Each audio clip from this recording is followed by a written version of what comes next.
सीमांचल, जहां सत्ता पक्ष और विपक्षी पार्टियों को न बाढ़ का नुकसान दिखा, न बेरोजगारी दिखी, न बुनियादी सहूलतों से जूझ रहा मजलूम दिखा तो महज वोट बैंक।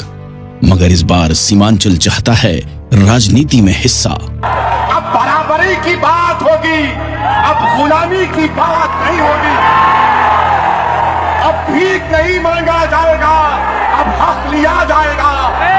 अब डर डर कर रो कर सिस्कियां लेकर घर में नहीं बैठेंगे, हिंदुस्तान की संविधान को इस्तेमाल करेंगे, वो संविधान जो बाबा साहेब अम्बेडकर ने तुमको दिया। आगे बढ़ो, मंजलिस का साथ दो, हम इंसाफ की लड़ाई लड़ रहे हैं।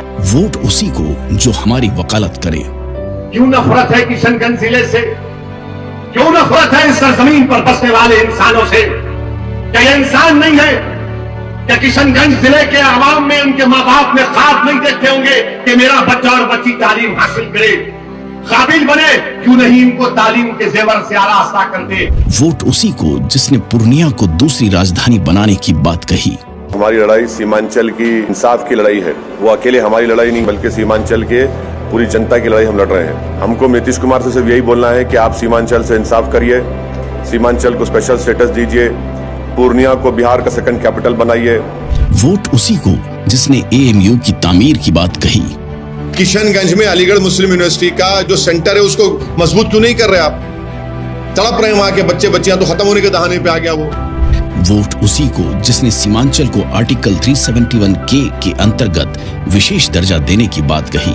तो मजलिस यही चाहती है कि सीमांचल के जामे तरक्की के लिए, सीमांचल में हमारे बच्चों के स्कूल और कॉलेज का इंतजाम बेहतरीन करने के लिए, सीमांचल के किसानों को इंसाफ दिलाने के लिए, सीमांचल के गरीब और बेरोजगार नौजवानों को रोजगार के मौके फराहम करने के लिए, सीमांचल में हर बरसात में जो पुल बह जाते हैं और जिसकी तामीर होने के लिए एक जिंदगी खत्म हो जाती है मगर पुल तामीर नहीं होता।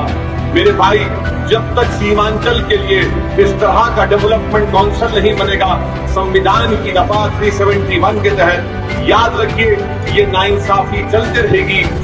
वोट उसी को जो विकास के लिए खुद महानदी में उतर जाए। इतने भर पानी में चलने का अनुभव कैसा रहा एक दिन में, जबकि यहाँ लोग सालों साल ऐसे ही चल। वही तो हम बोल रहे हैं आपको, आप बिल्कुल सही कह रहे हैं। जनाजा उठाकर लेकर जाते हैं, शादी ब्याह में दुल्हन जाती है, हम तो तकलीफ महसूस भी नहीं कर पाएंगे। हम ईमानदारी से कह रहे हैं आपसे, मगर हम चलकर देखें कम से कम। आप बताइए, बरसों से यह हाल है। 3 बच्चे पिछले महीने डूब कर मर गए, रेती निकाल रहे थे। यही तो हम कह रहे हैं कि भाई ये कौन सा विश्व गुरु, कौन सी हम सब बातें करते हैं हम लोग, जब 2023 में इस तरह की ये लोग चलकर जा रहे हैं। यही असल मुद्दा तो ये है। असल भारत अगर कोई चीज कमजोर कर रही है, उसको सुपर पावर बनने से रोक रही है, तो ये चीजें हैं। आप पुल बनाइए ना, कौन रोक रहा है आपको पुल बनाने से? वोट उसी को जो मजलूम और पिछड़े तबके के हक की लड़ाई लड़े।